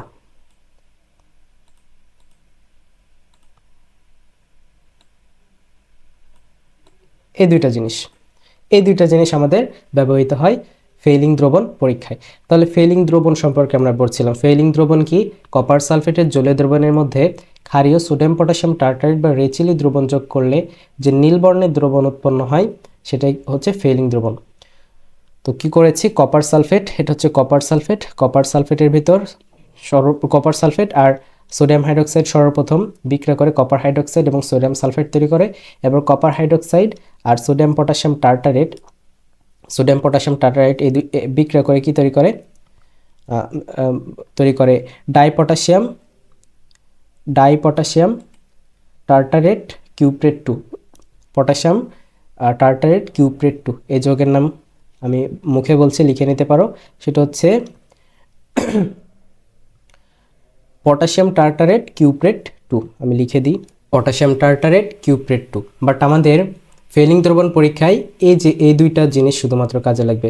প্রথম ধাপে উৎপন্ন কপার হাইড্রোক্সাইড এবং দ্বিতীয় ধাপে উৎপন্ন সোডিয়াম হাইড্রোক্সাইড। তাহলে আমরা দেখে ফেলি ফেইলিং দ্রবণ পরীক্ষাটা আসলে কিভাবে অ্যালডিহাইড এবং কিটোন শনাক্তকরণে কাজে লাগে। তো আমরা কি করব? আমরা করব হচ্ছে অ্যালডিহাইড অথবা কিটোন, এই দুইটার ভিতর পার্থক্য নির্ণয়। অ্যালডিহাইড কি করবে? ফেইলিং দ্রবণের সাথে বিক্রিয়া দেবে, বাট কিটোন ফেইলিং দ্রবণের সাথে কোনো বিক্রিয়া দিবে না। মানে ফেইলিং দ্রবণের সাথে অ্যালডিহাইডকে যোগ করলে কোনো একটা পরিবর্তন আমরা দেখতে পাবো, বাট কিটোনকে যদি আমরা যোগ করি ফেইলিং দ্রবণের সাথে তাহলে কোনো পরিবর্তনই দেখতে পাবো না, কারণ কিটোন ফেইলিং দ্রবণের সাথে কোনো বিক্রিয়া দেয় না। অলরাইট,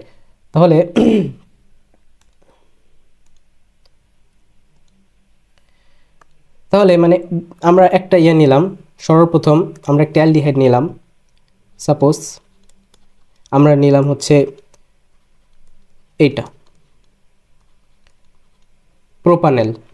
প্রোপানেলের সাথে কি ফেইলিং দ্রবণে বিক্রিয়া করবে। এখন ফেইলিং দ্রবণে দুইটা জিনিস শুধুমাত্র বিক্রিয়া করবে, কপার হাইড্রোক্সাইড আর কি সোডিয়াম হাইড্রোক্সাইড। এই দুইটা জিনিস শুধুমাত্র বিক্রিয়া করবে ফেইলিং দ্রবণের ভিতর যে দুইটা জিনিস আছে সেই দুইটা জিনিসের মধ্যে। এরপর এখান থেকে উৎপন্ন হবে copper oxide Cu2O copper oxide সাথে উৎপন্ন হবে 3 অণু পানি। তো এই অংশটুকু ফিক্সড, আমি যে ব্র্যাকেট দিয়ে করছি প্রত্যেক বিক্রিয়ার ক্ষেত্রে এই অংশটুকু কি থাকবে? ফিক্সড থাকবে। প্রত্যেক বিক্রিয়ার ক্ষেত্রে এই অংশটুকু ফিক্সড। আর সাথে তৈরি হবে যত কার্বন বিশিষ্ট আমরা অ্যালডিহাইড নিয়েছি তত কার্বন বিশিষ্ট সোডিয়াম লবণ। তাহলে 3 কার্বন বিশিষ্ট অ্যালডিহাইড নিয়েছি, তাহলে 3 কার্বন বিশিষ্ট সোডিয়াম লবণ CH3CH2COO Na। তাহলে এটাই হচ্ছে বিক্রিয়া। এখন এখানে চেঞ্জ কি হবে? এখানে যে কপার অক্সাইড তৈরি হয়েছে এর বর্ণ হচ্ছে লাল বর্ণ। তো আমরা যদি বিকারে কিনি, আমরা একটা বিকার নিয়েছি, বিকারের ভিতর তুমি কি দিয়েছো? বিকারের ভিতর ধরো তুমি দিয়েছো ফেইলিং দ্রবণ দেওয়ার পর কোনো বর্ণ পাবা না। বাট যেই তুমি এই যে ইয়াটা দিয়েছো, অ্যালডিহাইড দিয়েছো, এই যে বিকারের ভিতর যে দ্রবণগুলো আছে সেই দ্রবণগুলো লাল বর্ণে পরিণত হবে। এই লাল বর্ণ দেখে আমরা ডিটেক্ট করতে পারি আসলে এটা কি। লাল বর্ণ দেখে আমরা ডিটেক্ট করতে পারি এটা হচ্ছে একটা অ্যালডিহাইড। অলরাইট, তাহলে আমরা অ্যালডিহাইড ফেইলিং দ্রবণের সাহায্যে এভাবে শনাক্তকরণ করতে পারি। বাট এখানে যদি কোনো একটা কিটোন বিক্রিয়া দিত তাহলে কোনো বিক্রিয়াই দিত না। কিটোন যদি আমরা এখানে একটা কিটোন নিই CH3CO CH3, এটার সাথে বিক্রিয়া করছে কি ফেলিং দ্রবণ কপার হাইড্রোক্সাইড 2 অণু সাথে কি সোডিয়াম হাইড্রোক্সাইড বিক্রিয়া দিচ্ছে। বিক্রিয়া দিয়ে এখানে কোনো রিয়াকশনই দেবে না, নো রিয়াকশন, কোনো রিয়াকশনই দেবে না। তাহলে আমরা কি করলাম, আমরা যদি সামারি করি, আমরা কিভাবে সামারি, আমাদের কাছে একটা নমুনা দিছে, তো সেই নমুনাটা ফার্স্ট ধাপে আমরা ডাইফিনাইল হাইড্রোজেনের সাথে ডাইনাইট্রোফিনাইল হাইড্রোজেনের সাথে বিক্রিয়া করলাম, তখন সেটা হলুদ বর্ণ দিল বা কমলা বর্ণ দিল, তাহলে সেটা অবশ্যই কি, সেটা অবশ্যই কার্বনিল মূলক বিশিষ্ট যৌগ।